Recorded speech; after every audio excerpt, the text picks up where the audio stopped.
Study IQ IAS, अब तैयारी हुई अफोर्डेबल। दोस्तों, हम 140 करोड़ लोग जब सरकार को चुनते हैं तो उस सरकार से हमारी अपेक्षाएं बहुत ज्यादा होती हैं कि वो सरकार हमारे देश को आगे लेकर जाएगी, वो सरकार हमारे देश के आम आदमी की बेसिक नेसेसिटीज को पूरा करेगी।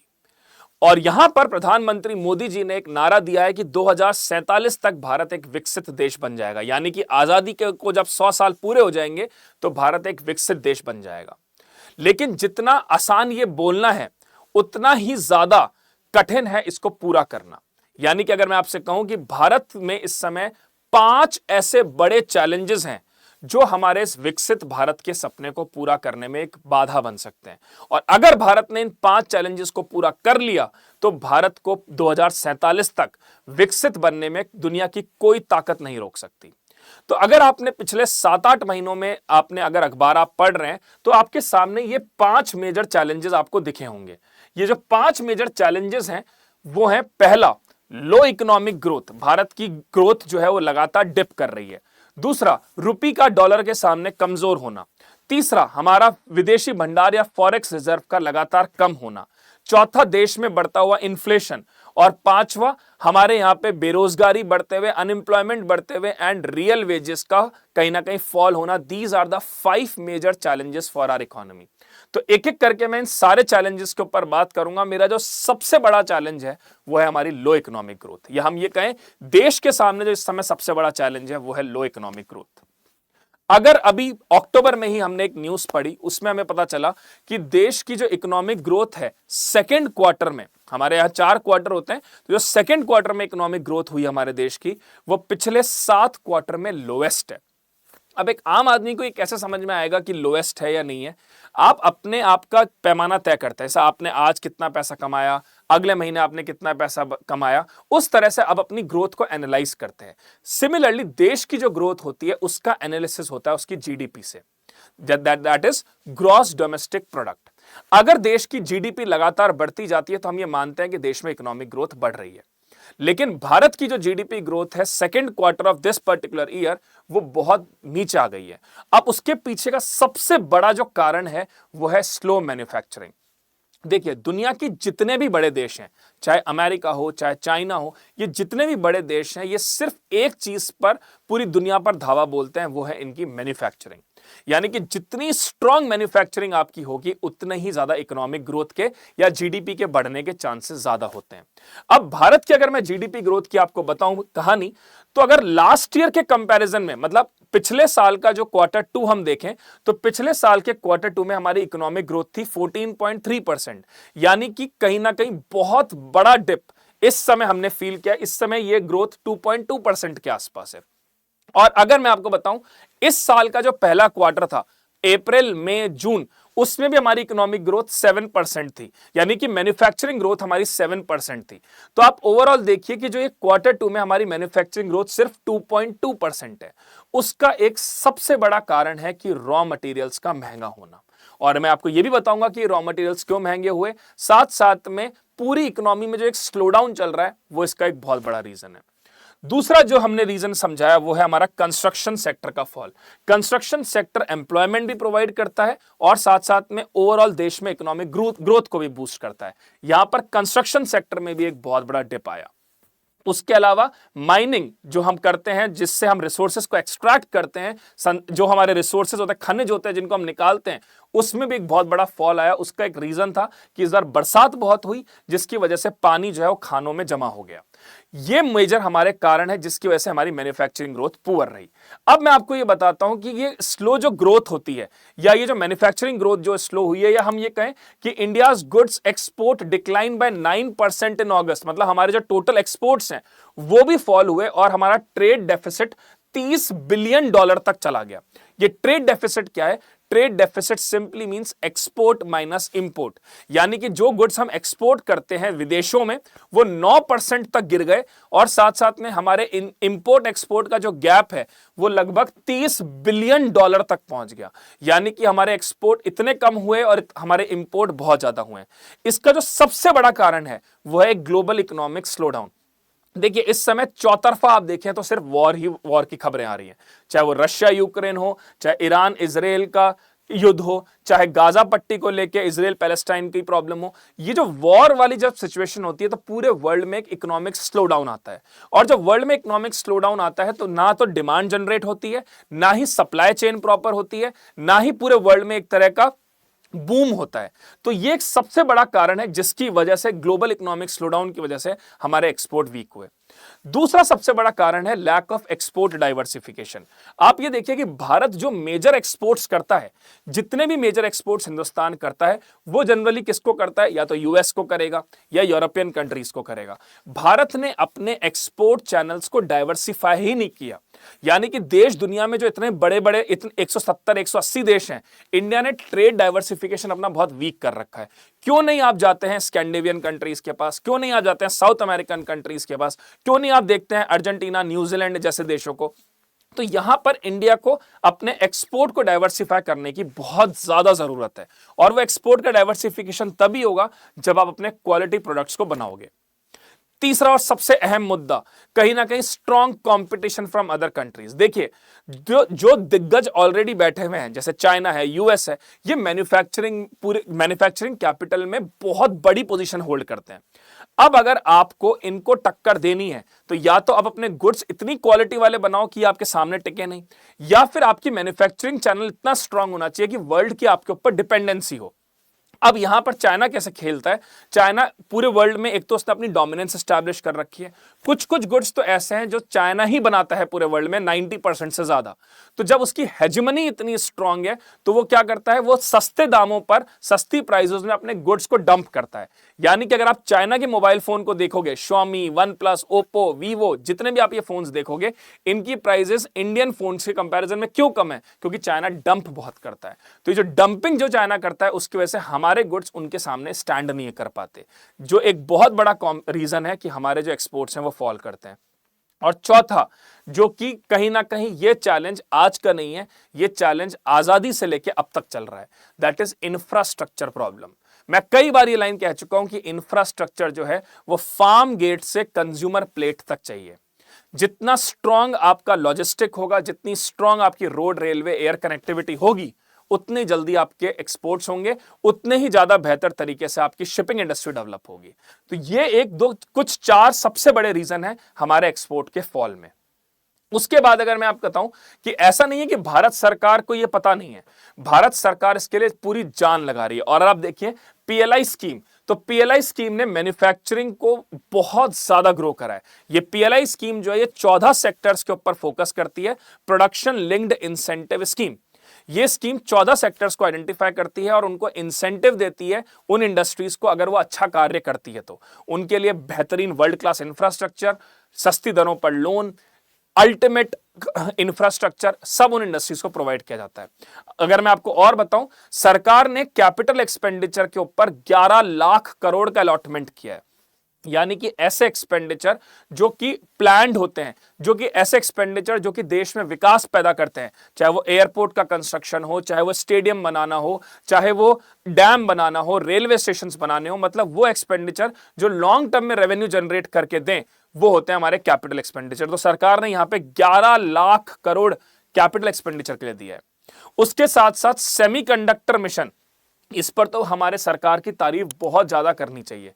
जो सेमीकंडक्टर्स जिस पर चाइना पूरे विश्व में अपनी धाक जमाता है कि हमारे से अलावा सेमीकंडक्टर्स कोई और बना ही नहीं सकता, वहां भारत ने खुद का एक नेशनल सेमीकंडक्टर मिशन चालू किया है। ये सेमीकंडक्टर्स जो होते हैं ये गाड़ियों में काम आते हैं, टेलीविजन और रेडियोज में काम आते हैं। तो इंडिया ने अपना सेमीकंडक्टर मिशन को भी बूस्ट किया है। $15 बिलियन का सेंट्रल गवर्नमेंट ने नेशनल सेमीकंडक्टर मिशन चालू किया है। दूसरा challenge, falling rupee in comparison to dollar. देखिए ये बात आप सब पहले समझिए कि रुपी कमजोर अगर हो रहा है डॉलर के सामने, इसका मतलब यह नहीं है कि रुपी ओवरऑल ही कमजोर हो रहा है। हम हमेशा जो अखबार में देखते हैं, हम हमेशा जो न्यूज में देखते हैं, वो ये देखते हैं कि rupee dollar, rupee dollar, rupee dollar. लेकिन अगर आप बाकी करेंसीज के कंपैरिजन में देखेंगे तो इतना ज्यादा रुपी इंपैक्टेड नहीं है। वो डॉलर की वजह से रुपया इतना वीक है, इसलिए हम बार बार दिखता यही है कि हमारा रुपया कमजोर हो रहा है, हमारा रुपया कमजोर हो रहा है। तो पहले यही जान लेते हैं कि एक्चुअली में रुपया कमजोर हो क्यों रहा है। तो उसका सबसे बड़ा कारण है फेड रेट्स हाइक होना। देखिए, जितने भी विदेशी निवेशक हैं, जितने भी फॉरेन इन्वेस्टर्स हैं जो इंडिया में पैसा इन्वेस्ट करते हैं, वो इस एक्सपेक्टेशन के साथ पैसा इन्वेस्ट करते हैं कि उन्हें रिटर्न्स ज्यादा अच्छे मिलेंगे। लेकिन जब यूएस की सरकार उनको सेविंग्स पे अच्छा इंटरेस्ट देती है या बॉन्ड्स पे जब उनको इतना अच्छे इंटरेस्ट मिलते हैं, तो वो अपने पैसे को इंडिया से विड्रॉ करके यूएस के मार्केट में इन्वेस्ट करते हैं। यानी कि अगर मैं आपसे एक बात कहूं, मान लीजिए आपको कहीं पे 20 रुपए लगाने हैं। अब आप हिंदुस्तान में अगर आप 20 रुपए लगा रहे हो तो आपको रिटर्न मिल रहा है 25 रुपए का। लेकिन अगर मान लीजिए यूएस आपको कह रहा है कि आप हमारे यहां पे इन्वेस्ट करिए, ये सेफ भी है और आपको रिटर्न भी हम ज्यादा देंगे, तो क्या होगा, जितने भी विदेशी निवेशक हैं, इंडिया क्योंकि एक रिस्कियर मार्केट है इन कंपैरिजन टू यूएस, तो वो पैसा इंडिया से विड्रॉ करते हैं और यूएस के मार्केट में इन्वेस्ट करते हैं। दूसरा कारण, हाई इंपोर्ट बिल। देखिए, भारत का जो ट्रेड डेफिसिट है वो कंपैरेटिवली ज्यादा है क्योंकि हम इंपोर्ट बहुत करते हैं। अब अगर आप इंपोर्ट लगातार करते जाएंगे तो आपकी करेंसी बाहर जाएगी, और जब आपकी करेंसी बाहर जा रही है इसका मतलब है आपकी करेंसी वीक हो रही है। साथ साथ में अगर आपके एक्सपोर्ट ज्यादा नहीं है, इसका मतलब है आपकी इकोनॉमी में डॉलर भी नहीं आ रहा।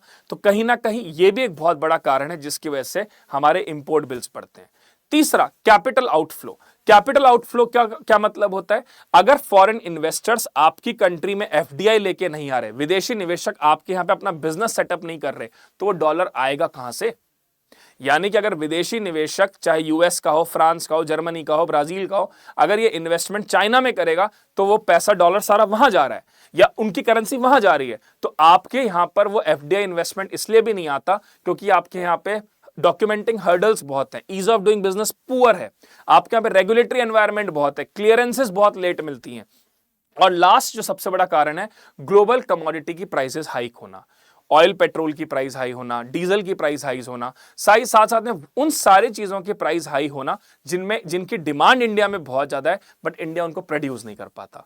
ये वो मुख्य 4 कारण है जिसकी वजह से रुपी जो है वो वीक हो रहा है इन कंपैरिजन टू डॉलर। अब लेकिन ऐसी बात नहीं है कि हमारी भारत सरकार चुप बैठी है। हमारी भारत सरकार ने उसके बदले बहुत सारे ऐसे स्टेप्स लिए जिससे यह प्रूव होता है कि we are fighting very hard. दुनिया का अब हर तीसरा स्मार्टफोन भारत से बनेगा। यानी कि हम बात करें smartphone PLI revenue ring louder, 19x revenue boost for government in 4 years. सरकार ने जो पीएलआई स्कीम स्मार्टफोन्स के लिए चलाई उसमें अब हर तीसरा स्मार्टफोन भारत से बनेगा, यानी कि हमारे एक्सपोर्ट्स बूस्ट होंगे। दूसरा, China plus one strategy. Trump के चुनाव जीतने के बाद में वो कई बार ये बोल चुके हैं कि मैं चाइना के गुड्स के ऊपर जबरदस्त टैरिफ्स लगाऊंगा। साथ साथ में पूरा विश्व एक ऐसे देश को खोज रहा है जो कि चाइना का ऑल्टरनेटिव बन सके। तो अगर हिंदुस्तान अपनी कैपेबिलिटी को रियलाइज करता है और साथ साथ में ये ठान लेता है कि हमें चाइना को रिप्लेस करना है, तो विश्व तो अपने हाथ खुले रख रखा है इंडिया के लिए कि आप आइए, चाइना को रिप्लेस करिए और अपने एक्सपोर्ट्स को डाइवर्सिफाई करिए। लेकिन इसके लिए भारत को हर सेक्टर में डाइवर्सिफिकेशन करना होगा, चाहे वो एग्रीकल्चर हो, चाहे वो इंडस्ट्री हो, चाहे वो सर्विस सेक्टर हो। यानी कि आप अगर यही सोचते रहें कि ट्रेडिशनल सेटअप से ही आप चाइना को रिप्लेस कर देंगे तो भूल जाइए, ये नहीं हो सकता। आपको फार्म डाइवर्सिफिकेशन करना पड़ेगा, आपको क्वालिटी फूड प्रोडक्ट्स बनाने पड़ेंगे, मैन्युफैक्चरिंग में आपको स्टील में चाइना को रिप्लेस करना होगा, आपको गारमेंट टेक्सटाइल्स में अपने फाइन प्रोडक्ट्स को बनाना पड़ेगा। और तीसरी चीज, अगर हम इसमें बात करें, अभी हाल फिलहाल में इंडिया के जो एक्सपोर्ट हैं यूएस में वो 77.5 बिलियन डॉलर तक पहुंच गए हैं, जो कि 10.3% की ग्रोथ से आगे बढ़ रहे हैं। तो देखिए, मैं फिर एक बात बोलूंगा यहां पे आपको, लक्ष्य जो हमने निर्धारित किया है 2047 का वो इम्पॉसिबल नहीं है, क्योंकि इम्पॉसिबल शब्द जब खुद ही आई एम पॉसिबल कहता है तो भारत उस टारगेट को अचीव कर सकता है। सिर्फ और सिर्फ यहां पर यह जरूरी है कि इंडिया एक कंसिस्टेंट मूव रखे, साथ साथ में अपने आप को लगातार री इन्वेंट करते रहे, लगातार अपने चैनल्स को डाइवर्सिफाई करते रहे। आगे, लो फॉरेक्स रिजर्व। अब यहां पर अगर हम देखें कि फॉरेक्स रिजर्व यानी कि विदेशी भंडार की अगर हम बात करें तो 2014 में ये 300 बिलियन डॉलर था, और अब आप देखें 2021 में ये ऑल टाइम हाई होकर लगभग 650-700 बिलियन डॉलर तक पहुंच गया। लेकिन अब ये वापस फॉल कर रहा है। इसके मेजर जो रीजन है वो आपको मैं बताता हूं कि ये क्यों फॉल हो रहा है। तो आप देखें, जैसे India's foreign exchange reserve decline to 5 months low at 654 billion. ये 700 बिलियन के आसपास था जो कि गिर के 654 बिलियन हो गया है। एफपीआई लगातार अपने स्टॉक्स को यहां पे सेल आउट करके वापस विड्रॉ कर रहे हैं। तो इसके रीजंस क्या हैं? सबसे बड़ा रीजन तो है कि जो डॉलर लगातार मजबूत हो रहा है उसकी वजह से आरबीआई इकोनॉमी में डॉलर को रिलीज कर रहा है। अब जब आरबीआई इकोनॉमी में डॉलर को रिलीज कर रहा है, रुपये को विड्रॉ कर रहा है, तो जो ये एक्सेसिव डॉलर रिलीज हो रहा है इकोनॉमी में, क्योंकि देखिए अभी क्या सीन है, अगर $1.70 से $1.90 हो गया है तो आरबीआई क्या करता है, डॉलर की डिमांड क्योंकि लगातार बढ़ रही है तो अपने विदेशी भंडार में से डॉलर को रिलीज करता है। अब जब डॉलर एक्सेसिव रिलीज होता है इकोनॉमी में तो विदेशी भंडार में से डॉलर कम हो जाता है, पहला कारण। दूसरा, एफआईज लगातार विड्रॉ कर रहे हैं पैसा तो डॉलर को वापस खींच रहे हैं। तीसरा बड़ा कारण है कि हमारे जो इंपोर्ट्स हैं वो बहुत ज्यादा हैं और हमारे एक्सपोर्ट्स जो हैं वो कंपैरेटिवली कम है। तो these are the three major reasons, as a result of that we have lower forex. चौथा, हाई इन्फ्लेशन। देखिए यहां पर कहीं ना कहीं मैं ये मानता हूं कि थोड़े से कोऑर्डिनेशन हर्डल की भी प्रॉब्लम है। अगर आप ओवरऑल देखिए तो फूड इन्फ्लेशन हाईएस्ट है। अगर हम इकोनॉमी में बात करें, पिछले लगभग 2-3 महीनों से फूड इन्फ्लेशन 9% से ऊपर चला गया है।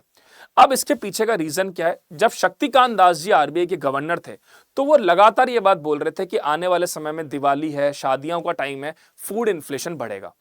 वहीं सरकार लगातार ये बात बोल रही थी कि जो फूड इन्फ्लेशन है वो कहीं ना कहीं एक छोटा सा पैमाना है, आने वाले टाइम पे वो सही हो जाएगा, आरबीआई को रेपो रेट को कट करना चाहिए। अब जो ये इन्फ्लेशन जो देश में बढ़ता है इसके 3 कारण हैं। ग्लोबल एनर्जी प्राइस सर्च, अगर क्रूड पेट्रोल वहां महंगे होंगे तो इन्फ्लेशन बढ़ेगा। सप्लाई चेन अगर आपकी वीक है, अगर आपके पास पुअर ट्रांसपोर्ट है, पुअर शिपिंग है, आपके पास इतना कोऑर्डिनेटेड एफर्ट नहीं है तो ये प्रॉब्लम होगी। और फूड इन्फ्लेशन, क्योंकि हमारे यहाँ पे एग्रीकल्चर मॉनसून डिपेंडेंट है, हमारी पॉपुलेशन बहुत ज्यादा है, तो ये फूड इन्फ्लेशन बहुत ज्यादा फ्लक्चुएट करता है। तो यहां पर एक जो सबसे बड़ा रीजन आया वो ये आया कि इस इन्फ्लेशन को कंट्रोल कैसे करें। अब इस बात पर सरकार और आरबीआई के बीच में एक टसल हो गई। आरबीआई का यह कहना था कि हम रेपो रेट को कम नहीं करेंगे। रेपो रेट का मतलब वो रेट जिस पर आरबीआई कमर्शियल बैंक्स को लोन देती है। अब अगर रेपो रेट कम नहीं होगी तो कहीं ना कहीं बैंक्स को भी लोन कम रेट पे, बैंक्स को महंगे लोन मिलेंगे, और अगर बैंक्स को लोन महंगे मिलेंगे तो आम आदमी को भी लोन महंगे मिलेंगे। तो यह सबसे बड़ा कारण था कि आरबीआई का कहना था कि हम रेपो रेट को कम नहीं करेंगे क्योंकि इकोनॉमी में इन्फ्लेशन ऑलरेडी बहुत ज्यादा है, रेपो रेट को और कम कर देंगे तो इन्फ्लेशन और बढ़ जाएगा। वहीं जो सरकार लगातार ये कह रही थी कि भैया अगर आपको इकोनॉमिक ग्रोथ चाहिए, अगर देश को आगे बढ़ना है तो इन्फ्लेशन को यहां पर, रेपो रेट को यहां पे कम करना जरूरी है। और इसी टसल के बीच में इन्फ्लेशन लगातार बढ़ता गया। ना तो आरबीआई ने कोई प्रोएक्टिव स्टेप दिखाया, जो कि दिखाया तो सरकार को नहीं जमा, और सरकार ने भी अपनी तरफ से बहुत ज्यादा कोशिशें यहां पे नहीं करी। लेकिन अब वापस इन्फ्लेशन जो है वो टारगेटेड रेंज में आ चुका है, और उसका कारण यह है कि अच्छा मॉनसून और साथ साथ में जो फूड प्रोडक्शन है वो हमारे देश में बेहतर हुआ है। पांचवा सबसे बड़ा कारण, fall in employment and real wages. देखिए इन्फ्लेशन बढ़ने के साथ साथ में हमारी रियल वेजेस बहुत कम हो रही है, या हम ये कहें कि भारत में अनएम्प्लॉयमेंट जो है वो इतना ज्यादा बढ़ गया है। उसके कुछ मुख्य कारण है। पहला कारण तो है कि हमारे यहाँ पे स्किल बेस्ड एजुकेशन नहीं है, यानी कि हमारे यहाँ जो अभी भी थ्योरेटिकल नॉलेजेस चल रही है, हमारे यहाँ पे वोकेशनल ट्रेनिंग, प्रैक्टिकल कोर्सेज बहुत पुअर है। दूसरी बात, कंपनियों का प्रॉफिट तो बढ़ रहा है लेकिन आदमी की रियल वेजेस नहीं बढ़ रही। यानी कि अगर आपकी तनख्वाह 100 रुपए है और आपकी तनख्वाह 105 रुपए हो गई, बट अगर महंगाई 6% से चल रही है, यानी कि आपकी तनख्वाह 107 रुपए, 108 रुपए होती, तब आपको फायदा होता। बट आपकी तनख्वाह बढ़ी है 5 रुपए से और महंगाई बढ़ रही है 6 रुपए से, तो यहां पे रियल वेजेस लगातार फॉल हो रही है। और ये रियल वेजेस जो फॉल हो रही है इसका बहुत बड़ा इंपैक्ट लोगों की ओवरऑल इनकम पे पड़ रहा है, जिसकी वजह से एक इकोनॉमी में स्लो डाउन आया है, लोग खर्चे नहीं कर पा रहे। ये एक बहुत बड़ा कारण है इकोनॉमी में स्लो डाउन का। तो सरकार ने इसके लिए भी बहुत बड़े बड़े स्टेप्स उठाए हैं, जैसे कि अगर मैं आपको बताऊं, स्किल्ड वर्कर्स प्रधानमंत्री कौशल विकास योजना सरकार ने चलाई है, जिसमें सरकार ने 5100 करोड़ रुपए एलोकेट करे हैं। पीएलआई स्कीम ने लगभग 7 लाख जॉब्स क्रिएट करी है और 176 एमएसएमईज को यहां पे एम्प्लॉयमेंट सपोर्ट प्रोवाइड किया है। तो दोस्तों ये हमारा आज का वीडियो था। यानी कि अगर मैं आपसे कहूं कि जो 5 चैलेंजेस हैं, अगर इन 5 चैलेंजेस से भारत सरकार काम कर लेगी तो मैं आपको गारंटी देता हूं कि भारत 2047 तक डेवलप्ड हो जाएगा। लेकिन इन 5 चैलेंजेस को पूरा करना इतना आसान नहीं है। यहां पे कोऑर्डिनेशन चाहिए, बेहतरीन इंफ्रास्ट्रक्चर चाहिए, बेहतरीन स्किल चाहिए, और इन सब चीजों के साथ साथ में सरकार का मोटिव बिल्कुल क्लियर होना चाहिए कि that we need to become developed. आप मुझसे टेलीग्राम पे जुड़ सकते हैं by scanning this ID and साथ साथ में आप मुझसे इंस्टाग्राम पे भी जुड़ सकते हैं। डेली दिन में 2:30 बजे मंडे टू सैटरडे मैं आपके साथ इकोनॉमी के करंट अफेयर्स डिस्कस करता हूं इसी चैनल पर लाइव। तो अगर आप इकोनॉमी के करंट अफेयर्स पढ़ना चाहते हैं तो आप मंडे टू सैटरडे मुझसे 2:30 बजे रोज मिल सकते हैं for economy current affairs. Thank you so much और मुझे कॉमेंट में जरूर लिखकर बताइए क्या भारत विकसित होगा या नहीं। Thank you. Study IQ IAS, अब तैयारी हुई अफोर्डेबल।